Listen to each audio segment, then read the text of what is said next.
and I'm going to be performing a blood glucose test on you today. Have you ever had one done before? No. Okay, the blood glucose test is done to evaluate disorders such as prediabetes, type 1, and type 2 diabetes.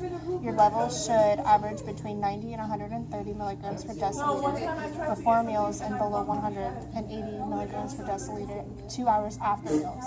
The test can be done in a doctor's office or at home with the patient, just depending on if it's done in a doctor's office.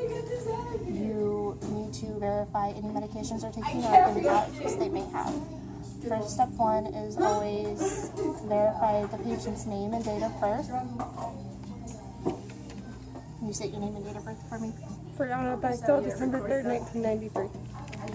So step one, after you verify your patient, is to wash or sanitize your hands, which I've already done. So I'm going to go ahead and apply my gloves. Oh, I thought you were like, I thought I was interrupting your procedure. And you always want to try to use your patient's non-dominant hand to do this with, just because you're not using it and it won't be as sore afterwards.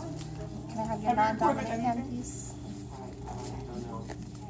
And you always want to try to use the index or ring finger, whichever one they prefer out of the two. Which one do you want to use? So you are going to start by cleansing the site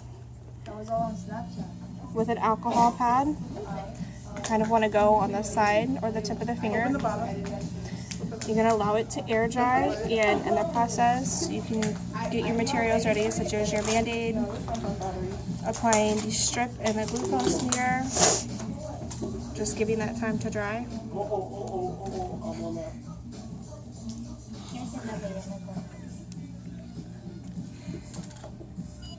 And that will come on.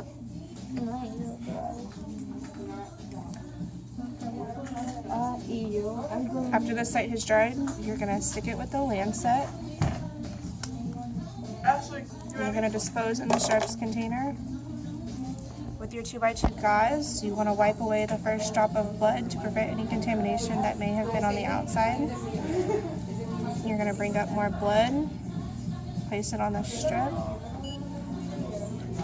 So done, allow it to read, and then you want to wipe and apply pressure to stop the bleeding on the patient's finger. So you're at 104, you're doing good.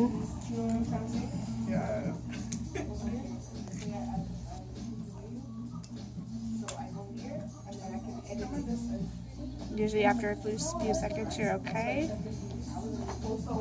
And then you're going to apply your Band-Aid that you have ready.